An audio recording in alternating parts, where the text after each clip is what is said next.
ಸುಂದರ ಪರಿಸರ, ಸುತ್ತಲೂ ದಟ್ಟವಾದ ಕಾಡು, ಪಕ್ಕದಲ್ಲಿಯೇ ಹರಿಯುವ ನಯನ ಮನೋಹರ ಜಲಪಾತ. ಇಂತಹ ಅದ್ಭುತ ಸೊಬಗಿನ ನಡುವೆ ನೆಲೆಸಿರುವ ಶಕ್ತಿಶಾಲಿ ದೇವರು. ಹಾಗಾದ್ರೆ ಯಾವುದು ಈ ದೇವಾಲಯ, ಏನಿದರ ವಿಶೇಷತೆ ಎನ್ನುವ ಸಂಪೂರ್ಣ ಮಾಹಿತಿ ಇಲ್ಲಿದೆ ನೋಡಿ.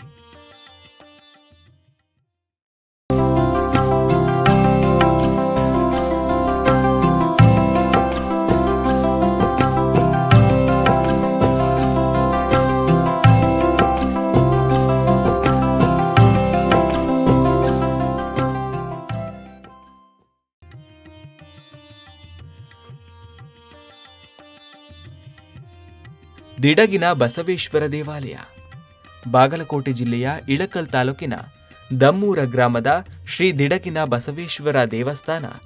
ಈ ದೇವಾಲಯ ಐತಿಹಾಸಿಕ ಹಿನ್ನೆಲೆಯನ್ನು ಹೊಂದಿದೆ.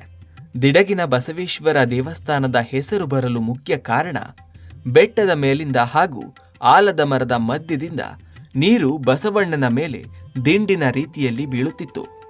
ಹೀಗಾಗಿ ಈ ದೇವಸ್ಥಾನಕ್ಕೆ ದಿಡಗಿನ ಬಸವೇಶ್ವರ ಎಂದು ಹೆಸರು ಬಂತಂತೆ. ಇನ್ನು ಕೆಲವರ ಪ್ರಕಾರ ಈ ಭಾಗದಲ್ಲಿ ಅಗಸ್ತ್ಯ ಮಹರ್ಷಿಗಳು ಸಂಚರಿಸಿ ಹೋಗಿದ್ದಾರೆ. ಇದೇ ಕಾರಣದಿಂದ ಈ ದೇವಸ್ಥಾನ ಒಂದು ಪವಿತ್ರ ಸ್ಥಳವಾಗಿದೆಯಂತೆ.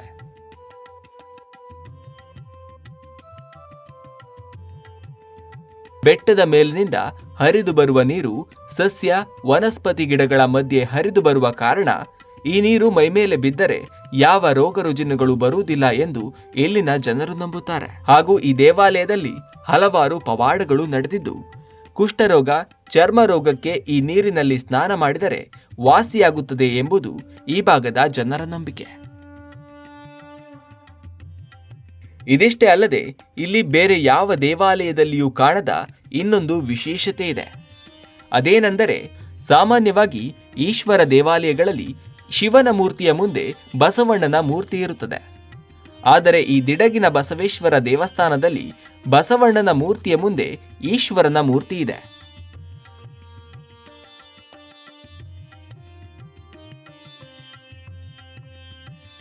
ಬಸವಣ್ಣನ ಕೋಡಿನ ಮಧ್ಯೆ ಈಶ್ವರನನ್ನ ನೋಡಬೇಕೆಂಬ ವಾಡಿಕೆ ಇದೆ.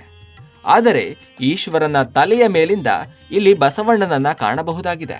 ಈಶ್ವರನ ಮುಂದೆ ಏನು ಬಸವಣ್ಣ ಅದಾನಲ್ರಿ, ಹಿಂದ ನಮಗೂ ಗೊತ್ತಿಲ್ರಿ, ನಮ್ಗೆ ಹಿರಿಯರು ಹೇಳ್ತಿದ್ರಿ, ಇದು ಯಾವಾಗಲೂ ಹಿಂಗ ಬಂದೈತಪ್ಪ, ನಾವು ನೋಡಿದ ಕಾಲಕ್ಕಿನ ಹೀಗೆ 100 ವರ್ಷ ಚಿಲ್ಲರ ಬದುಕಿದ್ರು ಅಂತೇಳ್ರಿ.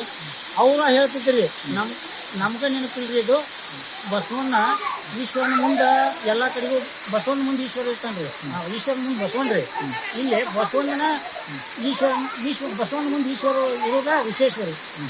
ಇಲ್ಲಿ ಬೇಡಿದಂಥ ಯಾವುದೇ ಭಕ್ತ ಬಂದು ಬೇಡಿಕೆ ಇಟ್ಟರೆ ಅವರ ಬೇಡಿಕೆ ಈಡೇರುತ್ತದೆ.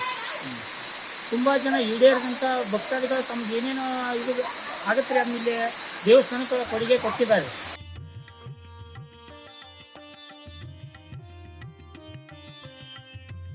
ಗುರು ಅಗಸ್ತ್ಯರು ಇದೇ ಭೂಮಿಯಲ್ಲಿ ನಡೆದಾಡಿದವರು ಅನ್ನಕ್ಕೆ ಇತಿಹಾಸದ ಹಿನ್ನೆಲೆಗಳು ಇದೆ.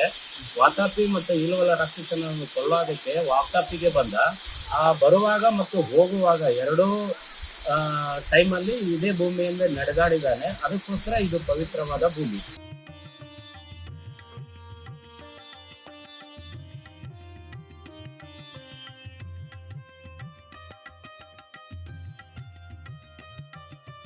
ಈ ಅದ್ಭುತ ದೇವಾಲಯವಿರುವ ದಮ್ಮೂರ ಗ್ರಾಮಕ್ಕೆ ಹೋಗಲು ಬಾಗಲಕೋಟೆ ಜಿಲ್ಲೆಯ ಗುಡೂರು ಮುಖಾಂತರ ಹಾಗೂ ಕೊಪ್ಪಳ ಜಿಲ್ಲೆಯ ಕಬ್ಬರಗಿ ಮೂಲಕ ಹೋಗಬಹುದಾಗಿದೆ.